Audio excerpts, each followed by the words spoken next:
السلام علیکم ورحمۃ اللہ وبرکاتہ۔ پیارے بچوں، سیرہ کہانی میرے رہبر کے اس خوبصورت سفر میں خوش آمدید۔ چلیے ہم آپ کو لیے چلتے ہیں جنگ خندق میں۔ حضرت سلیمان الفارسی کے مشورے پر خندق کھودی جا چکی تھی۔ ہوا یوں کہ کفار کے 3 جنگجو مسلمانوں سے لڑنے کے لیے چھلانگ لگا کر خندق کے اندر آ گئے۔ یہ دیکھ کر فوراً کچھ مسلمان بھی حضرت علی رضی اللہ تعالی عنہ کے ساتھ گڑھے کے اندر آ گئے۔ ان میں سے عمر بن عبدود نے کہا، کون ہے جو میرا مقابلہ کرے؟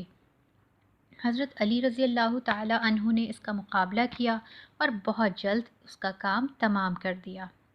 باقی دونوں کافر یہ دیکھ کر بھاگ گئے۔ اس طرح باقی دن ایسا ہوا کہ کافر غصے کے مارے گڑھوں سے باہر ہی پھرتے رہے اور کئی دفعہ گڑھے کے اندر چھلانگ لگا کر مدینہ گھسنے کی کوشش بھی کرتے تھے، مگر مسلمان مسلسل دھیان رکھتے تھے، اس لیے جو بھی اندر داخل ہونے کی کوشش کرتا اس پر تیر پھینکتے تھے۔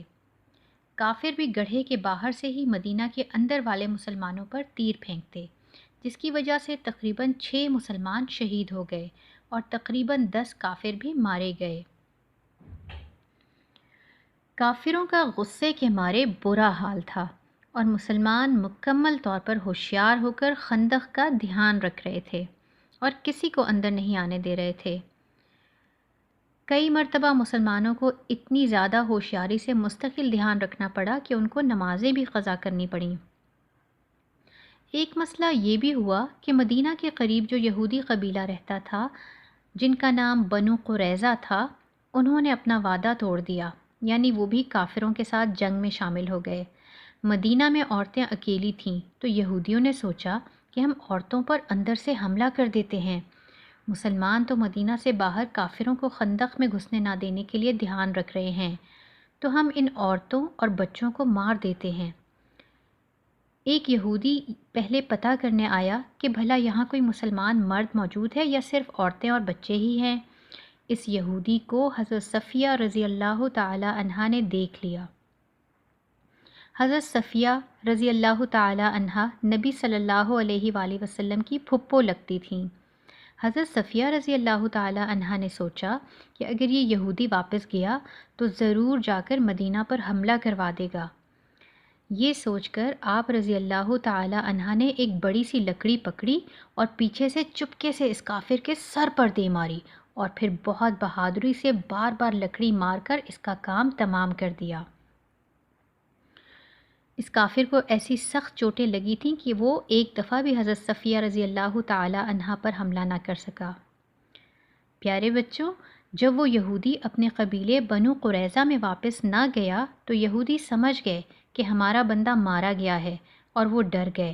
انہوں نے سوچا کہ شاید مدینہ میں کچھ مرد بھی موجود ہیں۔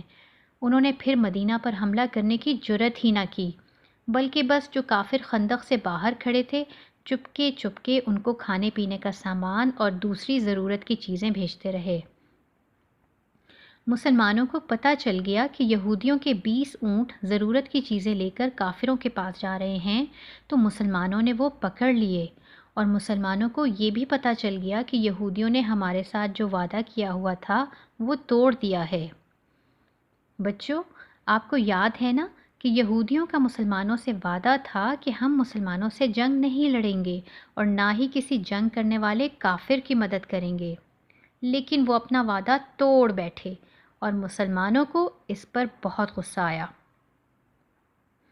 ایک کافر جس کا نام حبان بن عرقہ تھا، اس نے ایک تیر مسلمانوں کی طرف پھینکا اور وہ تیر حضرت سعد بن معاذ رضی اللہ تعالی عنہ کے بازو میں لگا۔ حضرت سعد کا خون نکلنے لگا۔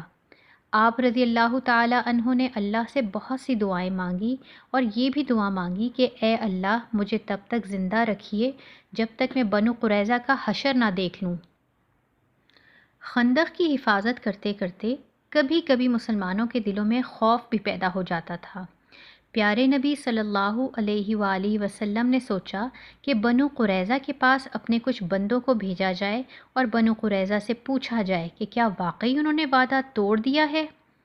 نبی صلی اللہ علیہ وآلہ وسلم کے کچھ صحابہ رضی اللہ تعالی عنہم جب بنو قریظہ کے پاس پوچھنے کے لیے گئے تو بنو قریظہ نے بہت بدتمیزی کی اور نبی صلی اللہ علیہ وآلہ وسلم اور آپ کے ساتھیوں سے کہا کہ کون سا وعدہ، ہمیں کوئی وعدہ یاد نہیں۔